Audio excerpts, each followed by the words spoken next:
Après la réussite de l'opération cardiaque de Toby, Kate a commencé à reconsidérer son projet de bypass gastrique, alors que sa relation avec Toby s'améliorait de plus en plus. Elle ne voulait pas prendre de risques à ce moment-là. La conseillère a compris son point de vue. Elle a suggéré à Kate de participer à un camp d'amincissement immersif. Vous pouvez essayer une méthode plus conviviale pour maigrir. Un centre pour obèses. J'en connais un de très sérieux, je vous assure, à 300 km de New York. Le programme dure 1 mois, aucune tentation, aucune distraction, une immersion totale pour un intense travail sur soi-même. Quand Toby a appris que Kate voulait perdre du poids, bien qu'il soit encore en phase de récupération post-opératoire, il a insisté pour la conduire là-bas lui-même, et il espérait qu'elle suive son cœur pendant ce mois. Kate a été touchée par sa compréhension. Merci de toujours être à mes côtés. C'est la place d'un fiancé. Eh ben merci beaucoup, fiancé. Je vous en prie, fiancé.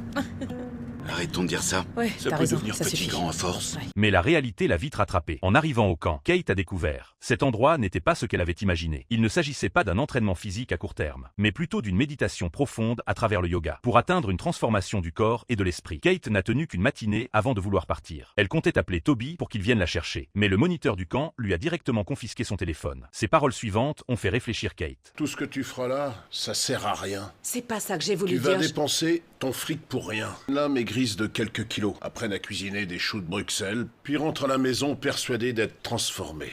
Mais au fond d'eux, c'est les mêmes. C'est bidon tout ça. Tu le sais, je le sais. C'est pour ça que tu veux partir. Finalement, Kate est retournée sur le terrain d'entraînement. Elle a suivi attentivement les instructions du professeur pendant les frappes rythmées au sol. Pourquoi vous faites ce mouvement? Qu'est-ce qu'il y a au fond de vous? De la culpabilité?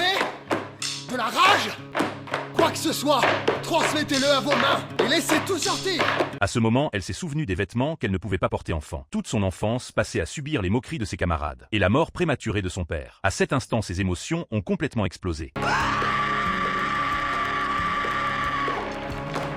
Ça va bien?